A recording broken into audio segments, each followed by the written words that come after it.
ತಾರಕಕ್ಕೇರಿದ Iran ಇಸ್ರೇಲ್ನ ಸಂಘರ್ಷ. Tehran ತೊರೆಯುವಂತೆ Israel ಈಗಾಗಲೇ ಎಚ್ಚರಿಕೆಯನ್ನ ಕೊಟ್ಟಿದೆ. ಟೆಹರಾನ್ ವಾಯು ಪ್ರದೇಶ ವಶಕ್ಕೆ ಇಸ್ರೇಲ್ ಇದೀಗ ಇನ್ನಿಲ್ಲದಂತಹ ಸತತವಾದ ಯತ್ನವನ್ನ ನಡೆಸ್ತಾ ಇದೆ. ಇರಾನ್ನ 100 ಸ್ಥಳಗಳನ್ನ ಗುರಿಯಾಗಿಸಿ ಏರ್ ಸ್ಟ್ರೈಕ್ ಅನ್ನು ಸಹ ಇಸ್ರೇಲ್ನಿಂದ ಮಾಡಲಾಗಿದೆ. ಯಾವ ಕ್ಷಣದಲ್ಲಾದರೂ ಟೆಹರಾನ್ ಮೇಲೆ ದಾಳಿ ನಡೆಸಬಹುದು ಇಸ್ರೇಲ್. ತಾರಕಕ್ಕೇರ್ಬಿಟ್ಟಿದೆ ಈಗ ಇರಾನ್ ಹಾಗೂ ಇಸ್ರೇಲ್ ನಡುವಿನ ಸಂಘರ್ಷ. ಟೆಹರಾನ್ ತೊರೆಯುವಂತೆ ಈಗಾಗಲೇ ಇಸ್ರೇಲ್ ಎಚ್ಚರಿಕೆಯ ಸಂದೇಶವನ್ನ ಕೊಟ್ಟಿದೆ. ಟೆಹರಾನ್ ವಾಯು ಪ್ರದೇಶ ವಶಕ್ಕೆ ಇಸ್ರೇಲ್ ಇದೀಗ ಯತ್ನವನ್ನ ನಡೆಸ್ತಾ ಇದೆ. ಇರಾನ್ನ 100 ಸ್ಥಳಗಳನ್ನ ಗುರಿಯಾಗಿಸಿ ಏರ್ ಸ್ಟ್ರೈಕ್ ಆಗ್ತಾ ಇದೆ. ಯಾವ ಕ್ಷಣದಲ್ಲಾದರೂ ಟೆಹರಾನ್ ಮೇಲೆ ದಾಳಿಯನ್ನ ಮಾಡಬಹುದು ಇಸ್ರೇಲ್. ಇರಾನ್ನಲ್ಲಿ ಮಿಸೈಲ್ಗಳ ದಾಳಿ ಮುಂದುವರಿತಾ ಇದೆ.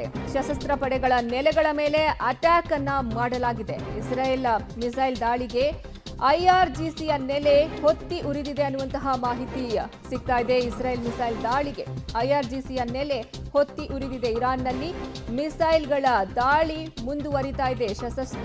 ಸಶಸ್ತ್ರ ಪಡೆಗಳ ನೆಲೆಗಳ ಮೇಲೆ ಅಟ್ಯಾಕ್ ಅನ್ನ ಮಾಡಲಾಗಿದೆ. ಇಸ್ರೇಲ್ ಮಿಸೈಲ್ ದಾಳಿಗೆ ಐಆರ್ಜಿಸಿ ನೆಲೆ ಹೊತ್ತಿ ಉರಿದಿದೆ. ಸದ್ಯ ಇರಾನ್ ಮೇಲೆ ಇಸ್ರೇಲ್ ದಾಳಿ ಮುಂದುವರಿತಾ ಇದೆ. ಸಶಸ್ತ್ರ ಪಡೆಗಳ ನೆಲೆಗಳ ಮೇಲೂ ಸಹ ಅಟ್ಯಾಕ್ ಅನ್ನ ಮಾಡಲಾಗ್ತಾ ಇದೆ. ದೃಶ್ಯಾವಳಿಗಳಲ್ಲಿ ನೀವು ನೋಡಬಹುದು ಈ ಮಿಸೈಲ್ ಅಟ್ಯಾಕ್ ಅನ್ನ. ಯುದ್ಧ ಸಂಘರ್ಷ. ಇರಾನ್ಗೆ ಮತ್ತೊಂದು ಶಾಕ್ ಇದೀಗ ಎದುರಾಗ್ತಾ ಇರೋದು. ಇರಾನ್ನ ಸೆಂಟ್ರಲ್ ಬ್ಯಾಂಕ್ ಮೇಲೆ ಸೈಬರ್ ದಾಳಿಯನ್ನ ನಡೆಸಲಾಗಿದೆ. ಇರಾನ್ ಸೆಂಟ್ರಲ್ ಬ್ಯಾಂಕ್ನ ಎಟಿಎಂಗಳ ಕಾರ್ಯಾಚರಣೆ ಇದೀಗ ಸ್ಥಗಿತ ಆಗಿದೆ ಅನ್ನುವಂತಹ ಮಾಹಿತಿ ಸಿಗ್ತಾ ಇದೆ. ಎಟಿಎಂಗಳಲ್ಲಿ ಹಣ ಸಿಗದೆ ಇಲ್ಲಿನ ಜನ ಪರದಾಟವನ್ನ ಇದೀಗ ನಡೆಸ್ತಿದ್ದಾರೆ. ಯುದ್ಧ ಸಂಘರ್ಷ ಇದೀಗ ಇರಾನ್ಗೆ ಮತ್ತೊಂದು ಶಾಕ್ ಎದುರಾಗಿರೋದು. ಎಟಿಎಂಗಳಲ್ಲಿ ಹಣ ಸಿಗದೆ ಇಲ್ಲಿನ ಜನರು ಪರದಾಡ್ತಿದ್ದಾರೆ.